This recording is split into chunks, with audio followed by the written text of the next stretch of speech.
Welcome to the award-winning Scoreboard on KLAS Sports FM 89. Good day and welcome to the Scoreboard. I'm NODLEY WRIGHT, and we do have an interesting show lined up. Today we have the president of Cricket West Indies, Mr. Ricky SKERRITT. We'll also speak with Wayne Lewis on Cricket Corner. And as usual, we'll have music and we'll look at our moments in sport. As you know, it's an interesting time in Caribbean sport and especially cricket.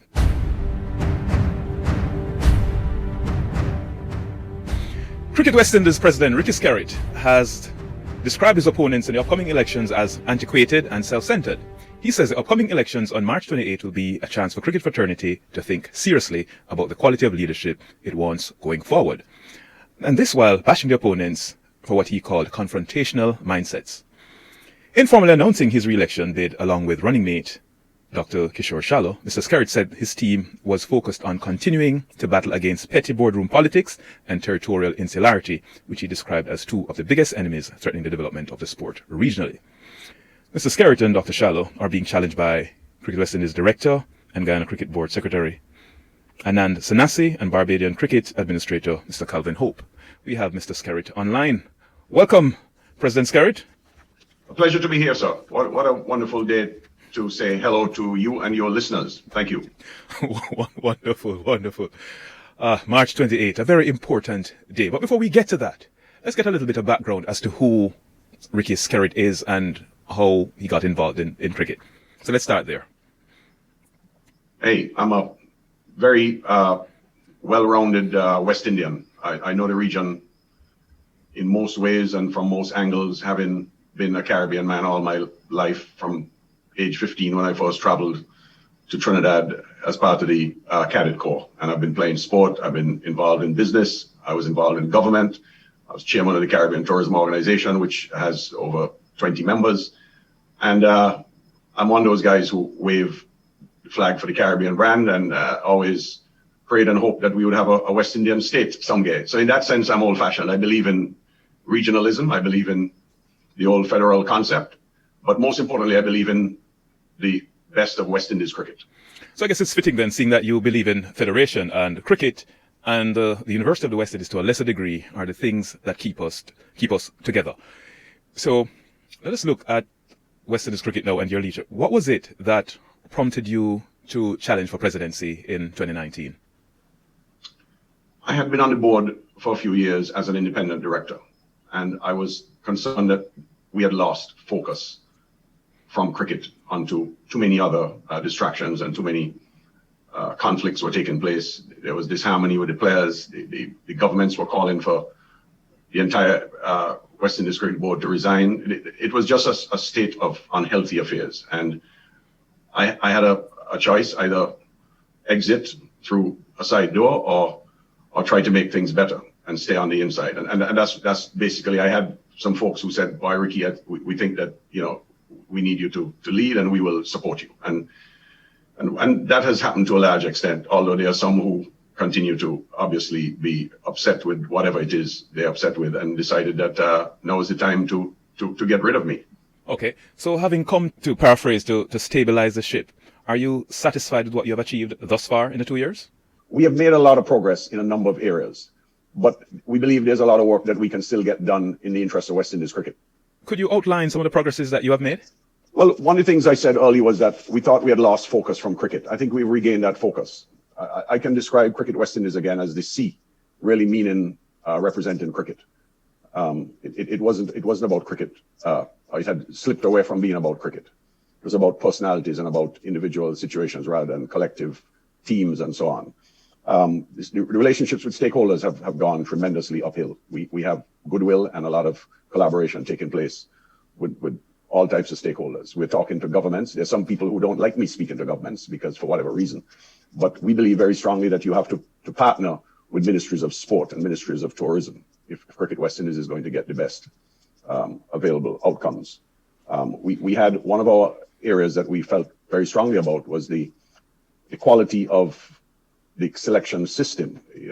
Selection into teams is a very passionate and that system had become somewhat corrupted and perhaps outdated. Maybe it wasn't always what it appeared, but it certainly appeared to be insular, and it appeared to be somewhat erratic. Now, we're never going to achieve perfection where that is concerned, especially where insularity is concerned, but we felt that it was important to go through a review, which we did.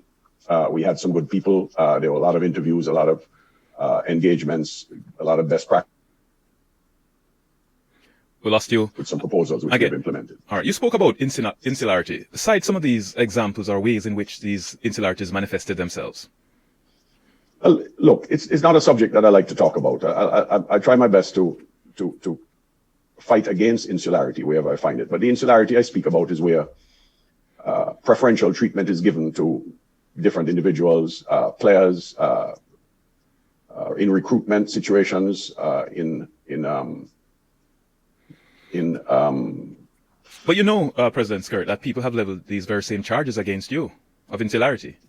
I haven't heard any. If that's so, give me some examples. I'm one of the least insular people that I know. So I love Caribbean people wherever they're from, and as long as they can achieve excellence, they make me very happy. I don't worry about where they're from, and that's the attitude that I want all of our people to have.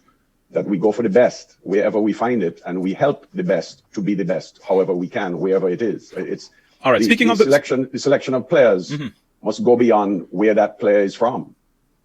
True, that's a thing that we would all speak about and all agree on. But let us go back to 2019, shortly after you won. I mean, Richard Pybus led the West Indies cricket team to a victory over England, an unexpected victory. And shortly after that, we went into the World Cup. Pybus was removed. We had Reefer, who many people felt was not experienced enough to assume that position. The then captain, Jason Holder, wanted the coaching staff to be retained, yet that was not done. How was that to the benefit of West Indies cricket and our advancement? Tell me what was insular. Tell me what was insular about any of that, because we discussed insularity. Well, insular may not be the word in this instant, but let's just say. Hold on. So, Reefer was viewed as a favoured son and one of your supporters, as was a Jamaican Haynes, spin bowler Haynes, who was a selector. He was brought back. There was the view that these are two people who were brought back because they were supporters of yours. So insular may not be the word, but what word do we use to favoritism, maybe? But you have no evidence that these were two of my. I hardly knew Mr. Haynes. I hardly knew Mr. Reefer. I only knew these people as cricketers and based on their track record. And these decisions were made by a group of people who had put our heads together to look at the situation. I really have no regrets about Mr. Pybus. If you know the history of Mr. Pybus and what is going on with Mr. Pybus, but I won't discuss Mr. Pybus. And let me just say that we never fired Mr. Pybus. We simply repositioned him back to the job that he had initially been hired to do, which was director of high performance, which it seems he never really wanted to do.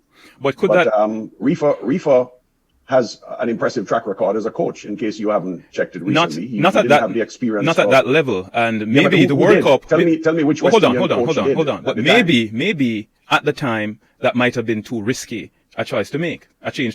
It depends on how strategic you are being. Reefer was given an opportunity to go on a world stage and to grow his experience and his exposure. Reefer today is the head of our under-19 program. What better strategy to have than to, if you're going to give somebody that exposure internationally, why not let it be a young West Indian who can then invest in Caribbean cricket going forward, as opposed to hiring in a mercenary on a temporary basis who may or may not have the track record anyhow. Well, I don't know about Pybus may very well be a mercenary, but to make that change going into the World Cup against the wishes of the captain. Pybus had no World Cup history either.